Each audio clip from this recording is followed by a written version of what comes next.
प्रभु आप लोगों के साथ हो और आपके साथ भी। संत लूकस के अनुसार पवित्र सुसमाचार। प्रभु की जय। संत लूकस का सुसमाचार अध्याय 1 पद संख्या 27 से लेकर 30 तक। स्वर्गदूत ने उनके यहां अंदर आकर उससे कहा, प्रणाम प्रभु की कृपा पात्री, प्रभु आपके साथ हैं।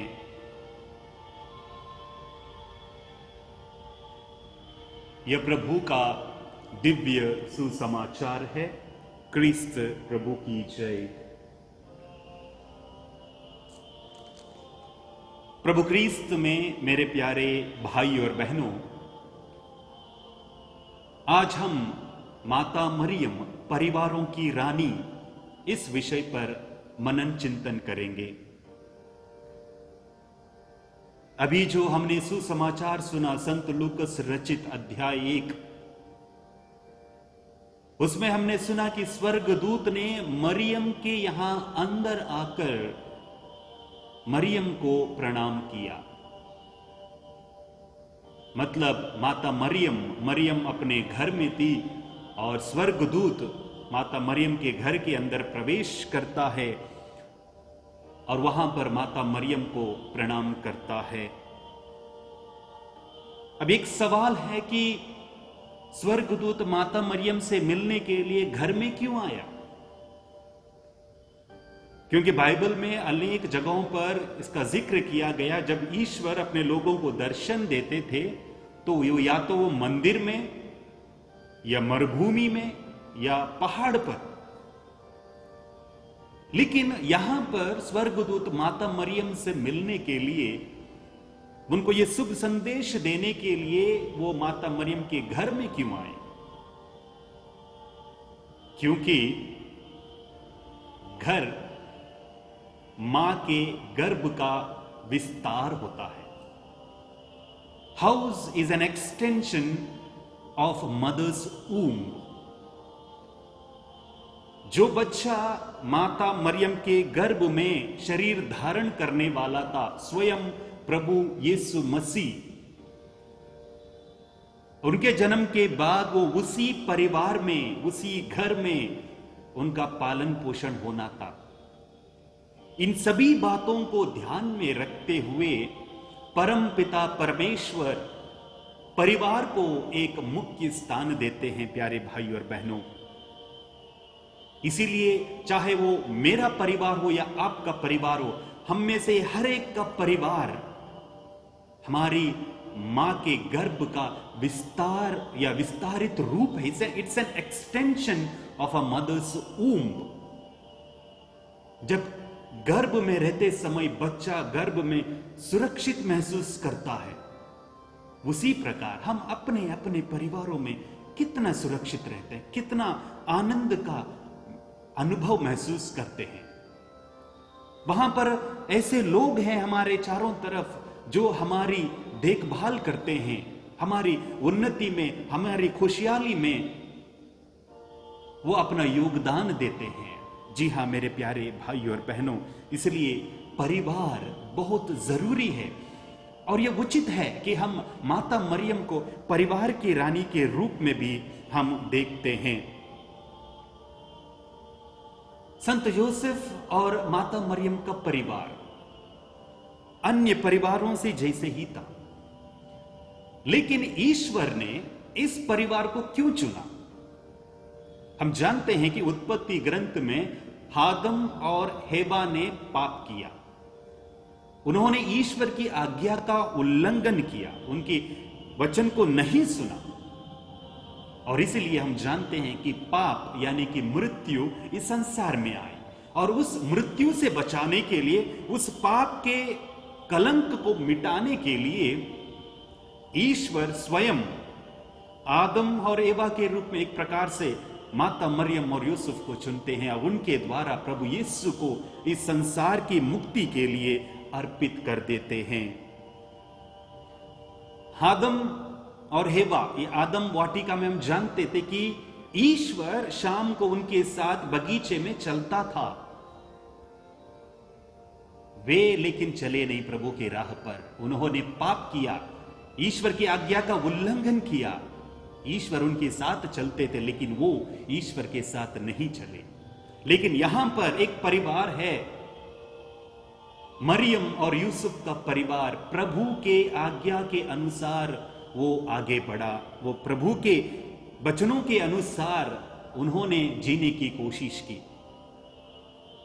क्या इस परिवार में, नाज़रेत के इस परिवार में यूसुफ और मरियम के बीच में कोई परेशानियां नहीं थी?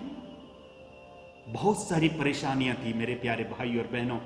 जो परेशानियां शायद हम कल्पना भी नहीं कर सकते थे, वो परेशानियों को यूसुफ और माता मरियम ने एक साथ मिलकर सामना किया है ईश्वर के बल से। सबसे पहले अप्रत्याशित गर्भधारण, अनएक्सपेक्टेड प्रेगनेंसी माता मरियम की। मंगनी हुई थी, शादी नहीं हुई थी, और उसी समय माता मरियम गर्भवती होती है, जिसकी कल्पना भी यूसुफ ने नहीं की होगी। लेकिन ऐसी समस्या का वो सामना करता है, लेकिन ईश्वर की वाणी को वो सुनकर माता मरियम को अपनाता है। समस्या थी उसके सामने, लेकिन फिर भी उसने बड़े विश्वास के साथ उस समस्या का समाधान ढूंढ निकाला। दूसरी बात, जब माता मरियम शादी से पहले गर्भवती हुई और यूसुफ ने उसको अपने यहां लेकर आया, तो आस पड़ोस के लोग तो ताने मारेंगे ही, गपशप करेंगे, उनके बारे में गॉसिप करेंगे, बातें करेंगे, देखो कैसी स्त्री है ये, शादी से पहले ही गर्भवती हुई है, नाना प्रकार की बातें उनकी बदनामी कर रहे थे। और इस परिवार को वो एक प्रकार से सामाजिक कांड के बारे में, स्कैंडल के रूप में वो देखते थे। एक ऐसा परिवार है जिसमें सही से शादी नहीं हुई लेकिन फिर भी वो गर्भवती हुई है, ये भी बातें चल रही होंगी वहां पर। और उसके बाद हम देखते हैं कि जब माता मरियम और यूसुफ यानी प्रभु यीशु के जन्म का समय निकट आया, जब उसको दाऊद के नगर जाना था, वहां पर लिखने के लिए नाम लिखवाना था, लेकिन वहां पर उन्हें सराय में जगह नहीं मिली। लूकस का सुसमाचार अध्याय 2 पद संख्या 7 में हमें समझाते हैं वो कि उन्हें सराय में कोई भी जगह नहीं मिली। There was no room for them. ये भी परेशानी उनके सामने थी। और उसके बाद प्रभु यीशु के जन्म के बाद मत्ती का सुसमाचार अध्याय 2 पद संख्या 13 में हम पढ़ते हैं कि उन्हें मिस्र देश भागना पड़ा रातों रात, क्योंकि बालक की जान को खतरा थी, इसलिए रातों रात उनको मिस्र देश भागना पड़ा। प्यारे भाई और बहनों, देखिए कितनी सारी समस्याएं हैं इस परिवार के सामने, और लेकिन सबका उन्होंने सामना किया। परिस्थितियों को उन्हें अपने ऊपर हावी होने नहीं दिया, बल्कि वो परिस्थितियों पर हावी हो गए। They never allowed the situations to change them or to charge them. Rather, they tried to change the situations. ये इसलिए संभव हुआ, वे परिस्थितियों को बदल सके क्योंकि वो ईश्वर के रास्ते पर चले, ईश्वर के योजना के अनुसार वो चले, और ईश्वर में भक्ति थी उनकी, इसीलिए वो ये सब कर पाए। मेरे प्यारे भाई और बहनों, एक परिवार उस चरवाहे के झुंड की तरह होता है। जब चरवाहा अपने भेड़ों को चराने के लिए दूर चला ले जाता है और रात को वो घेरा बनवाता है और उसके अंदर वो भेड़ों को सुरक्षित रखता है और दरवाजे पर खड़े होकर वो उसकी रखवाली करता है।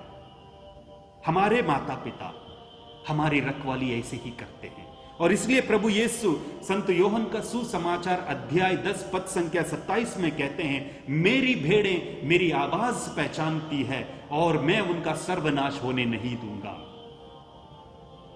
हम में से हर एक, आप और मैं, ईश्वर का परिवार है, ईश्वर की भेड़ें हैं। प्रभु यीशु हमारा चरवाहा है, वो हमारी रक्षा करता है, वो मरने के लिए भी तैयार है। लेकिन क्या हम परिवार के साथ मिलकर प्रभु यीशु के मार्ग पर चलने की कोशिश करते हैं? किस प्रकार हम प्रभु को अपनाते हैं? लेकिन आज पुनः एक बार मैं आप सभी का ध्यान उस नाज़रेत के परिवार के सामने ले आना चाहता हूं, जो परिवार हर खतरे से, हर दुर्घटना से, हर परेशानी से, हर बदनामी से उभर कर आया और एक आदर्श परिवार बनकर हमारे सामने आज भी उपस्थित है। मेरे प्यारे भाई और बहनों, संत यूसुफ को पेट्रन ऑफ गुड डेथ के नाम से भी पुकारते हैं, यानी कि अच्छी मृत्यु के लिए संत यूसुफ से दुआ करते हैं। क्यों करते हैं मालूम है प्यारे भाई और बहनों?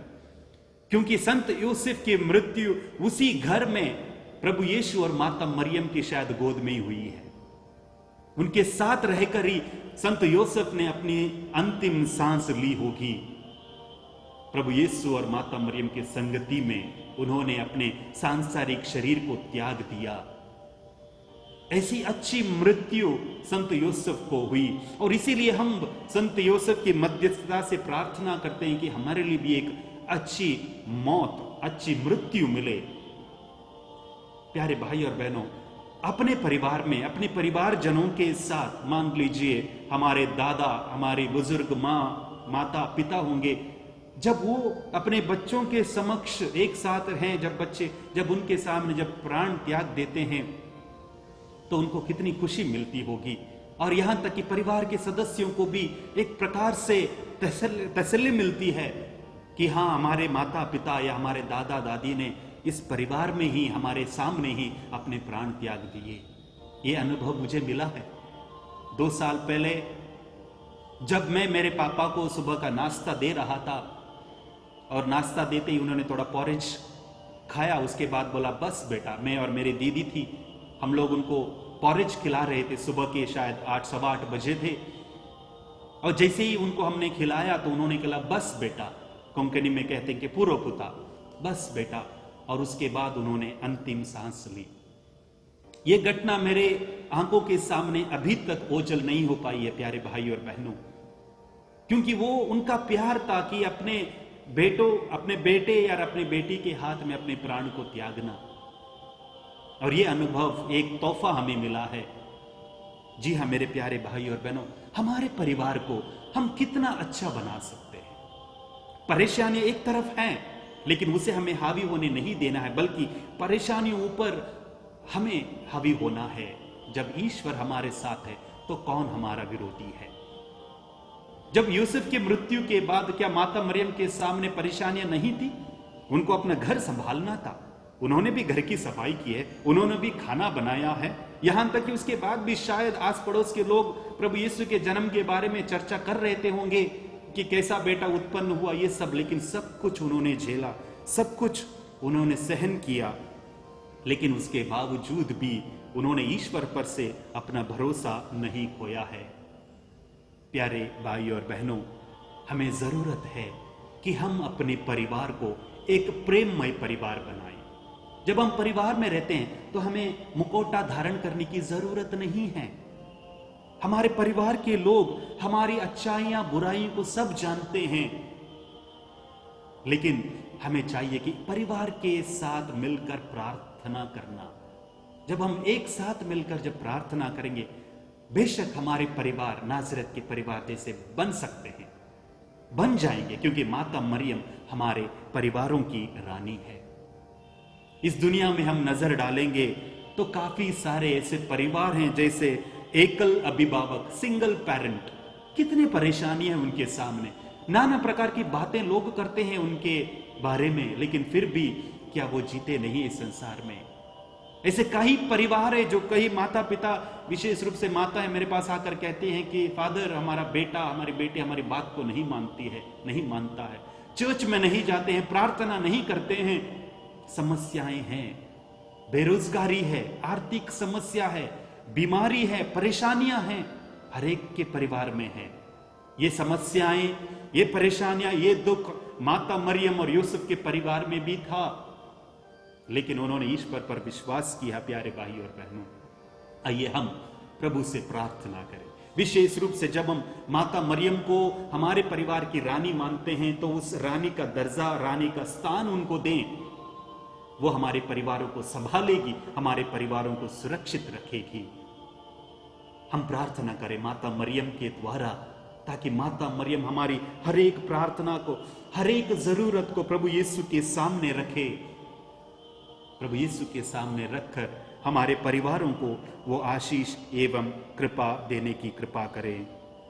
जैसे हमारा परिवार हमें हमारे कमियों के साथ हमें मानता है, हमें स्वीकारता है, उसी प्रकार जब हम सभी ईश्वर के परिवार के सदस्य हैं तो ईश्वर भी, चाहे मेरे अंदर कितनी भी गलतियां हो, चाहे मैं पापी हूं, अपराधी हूं, तब भी प्रभु यीशु मुझे प्यार करता है, मुझे वो अपनाता है।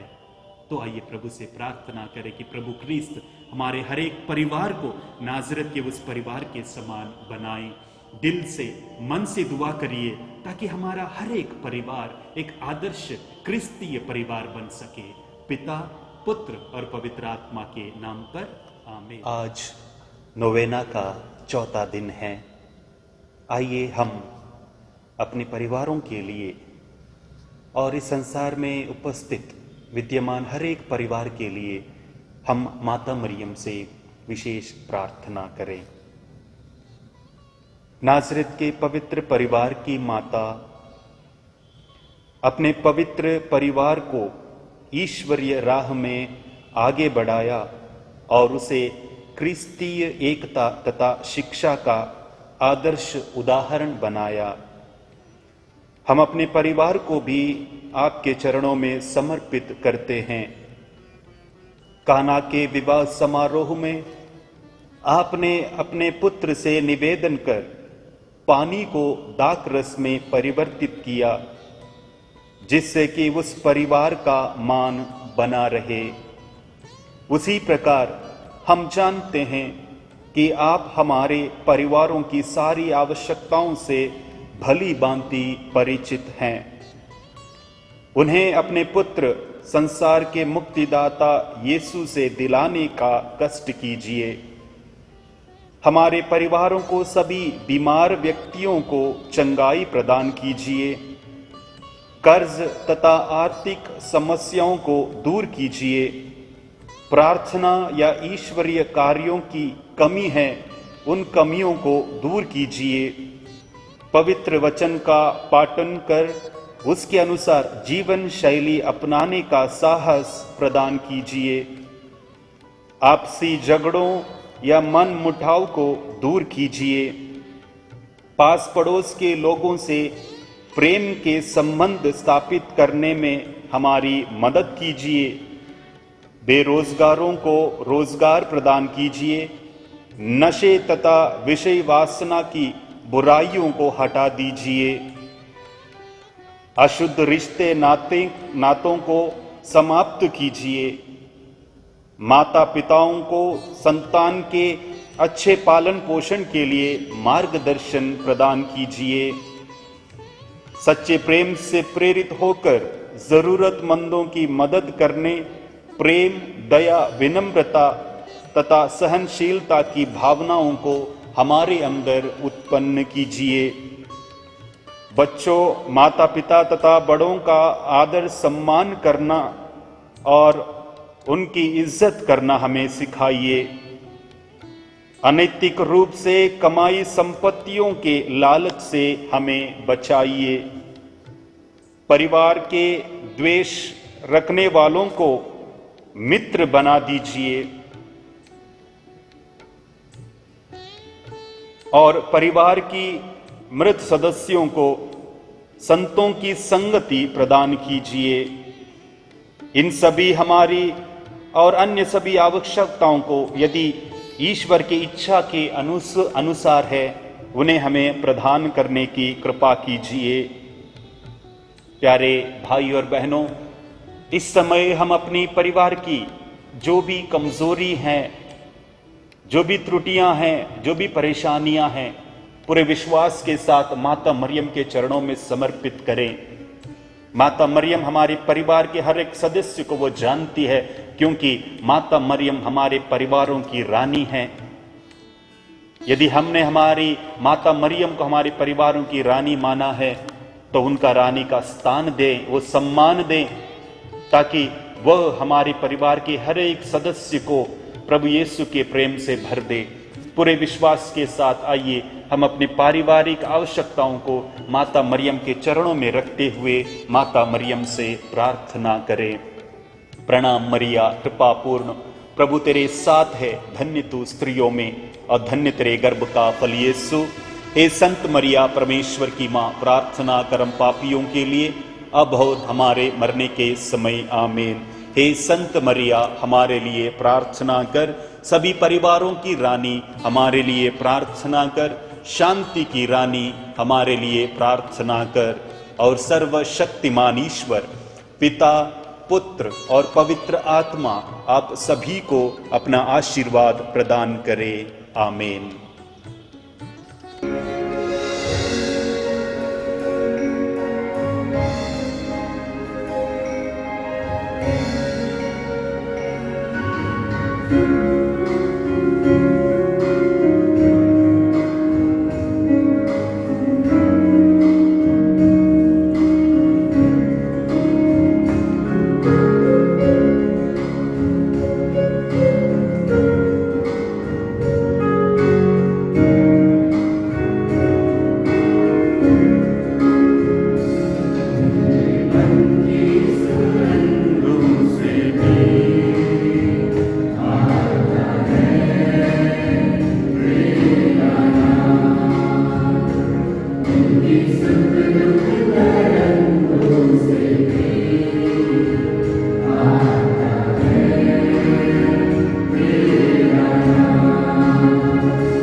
तरंगों से भी